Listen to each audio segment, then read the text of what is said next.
Hey guys, welcome back to Raptor's Garage, and we've basically been talking to a company called LVB Overland. Now the reason is one of our subscribers, a long-term subscriber, contacted us recently, gave us some really high praise about the customer service he was getting from them, some of the products they do, and he just basically suggested it would be a good idea for us to go and have a chat with them. So we've done that, and they very kindly sent us this item that we're going to basically unbox and we're going to fit to one of the vehicles. And this is the Glind hot water shower system. So basically it works on a heat exchanger. It's an Australian product. This company's been in the business of doing this for about 30 years, so they really know what they're doing. We've looked at some watches. Yeah, they know their stuff. I mean, you apparently can run these things off seawater because it's all stainless steel fittings, brass fittings, high quality stuff. We're going to get it unboxed today and then basically show you what's inside the box. And in a future video, we're going to be fitting it to one of the trucks, get it up and running, and show you how you do that. Hot water shower.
There you go, Glind hot shower. So that's the system, guys, the Glind hot shower, water heaters and pumps, an Australian company. Check them out, there's some videos on YouTube, we've already had a look at them to see, to get some idea of what's involved in doing this, this fit. So this is what comes in the box. We've got basically the actual shower hose connector. We've got the heat exchanger. We have a pump. I'm guessing that's going to be a pump. We've got lots of pipe work. We've got a shower head. We've got a filter. And we've got plenty of hose, plenty of connectors. A switch obviously so that we can actually switch the system on, because your engine needs to be running for this, because obviously it works on a heat exchanger. So once your engine's running and your hot water for your coolant is flowing around, that's what's going to heat your water. Now you can, by all accounts, control the temperature of the water as well, so it doesn't just get hotter and hotter and hotter. And the way you do that is by turning your heaters on and your blowers on in the vehicle. So me and Paul are going to have a play with that, see if we can get it all set up so that we can control the temperature of the hose once it's running. So you'll run this off a separate container of water. So you'll have maybe a jerry can, or you'll drop at the end into like a river or a lake or the sea, pump it through, heat your water up, and then you can use your hot water shower. Well, I think that is awesome. It's so simple. It's nice because for start, instructions are in English, not converted Chinese. So this is the first. It's not in English. No, this is the first actual Australian product we've had, isn't it, to really cover. Most of our stuff is Riften's the UK, because they're obviously the tough trip ones at the moment, aren't they? I guess Terra Firma fridge freezers, but this is kind of they're first. Chinese. Yeah. So yeah. So this is proper piece of Aussie equipment, which guys, they know what they're doing. So yeah, it all so far looks. They've got the space. They've got space to actually get out and do it. Yeah. One thing that we rarely get to do, especially this summer. So we've got two lots of hoses here in our different sizes for basically shower and for tying into the heater matrix. Got this piece of hose, which I think is I suppose bent for a reason, or it will come in handy. Well, I think to maybe get the bends around where we're going to go, isn't it? Okay, I don't think it's specifically for somewhere, but it's a nicely. Well, it's actually a heater. It's a heater hose for a 1974 Holden. Yeah. So they obviously think it's going to come in handy. They obviously think that's going to be useful. Doesn't tell us in the instructions, but if anyone's got a 1974 Holden, we've got your heater pipe.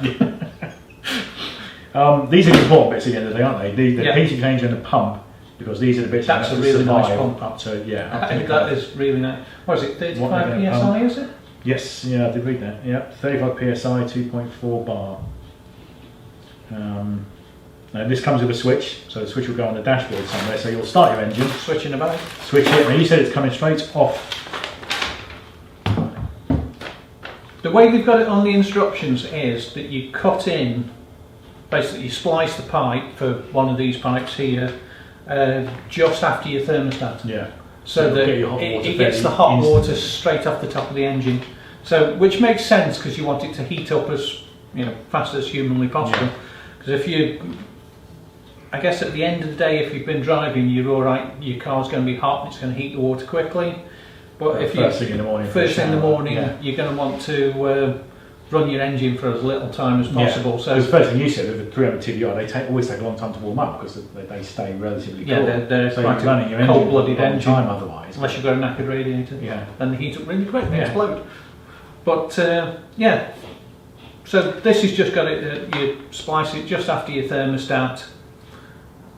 Let me get this the right way around. So you've got incoming water from your engine, and then that comes out from your thermostat through there, and then back out, back into your cooling system. And this side has got cold water coming in this end from this pump. From the pump, yeah. And then that will go out to your shower head, wherever you put your shower head. And prior to that, you put your filter in somewhere there. Dead simple. Really, really simple. Yeah, the biggest job's going to be locating these parts, isn't it? Well, Finding like, space in like the I just engine said to you, bay. the longest, the hardest job is not the fitting, it's working out where you can actually get it in your engine bay. Yeah. You're quite lucky on the L200, the engine bay's not that cluttered, is it? No. It's not as spacious as it could be. We'll have to, There's, you've definitely got you've space got on nice your... flat wheel arches on the discos, haven't you? Yeah, but I've got no space in there because I've got so much stuff in there. I've got mine are rusty. Well, I've got Everything else. driver's side and wing's got a compressor mounted on Yeah. it. It's because I've got two compressors on my truck. Yeah. There's an ARB on the driver's side, so I've got nowhere to put that on there. The other side's got the airbox. Yeah. So, Yeah. but I've seen a video. Well, we've just watched a video where they mounted it underneath, along the subframe. Which is a possibility. You can put it along your inner wing somewhere. Along your chassis. Yeah. But you do want this as close to your engine as possible because you want the shortest run. Route for everything. Yeah, because the longer you have your water run, the water's going to cool down in the pipes. Yeah. So the closer you get that to your engine, the more beneficial it's going to be to keeping it, warming up quicker. But other than that, it's dead easy to fit. Cool. So guys, we're going to be fitting this in the next couple of days. We're going to bring in a video, obviously, of fitting it, and the chores of basically finding where we can locate it. But yeah, so far this looks really good. So we're looking forward to maybe covering some more items from LVB Overland. Check them out. We'll put the link in the description below. They've got some awesome Bush Company tents that are definitely have got us excited, haven't they? Because we're going to check those out. We're going to the Overland show in September. We're going to be there. We're going to meet up with the guys from LVB Overland. Check out the tents. Yeah. So in between now and then, bear in mind it is the end of August. I've got to build the engine. Cole's engine rebuilt because it's kind of broken. It's a lot broken. Yeah. Still, guys, if you'd like to support the channel, it's great. You can buy the t-shirts. We've got some new t-shirts in. Jump on the website, teamoverland.uk, always helps, and we'll look forward to seeing you on the next video when we're going to install this hot water shower system. Is that it? Should we go? Done? It's cool, isn't it? I like it. Well impressive. Bye.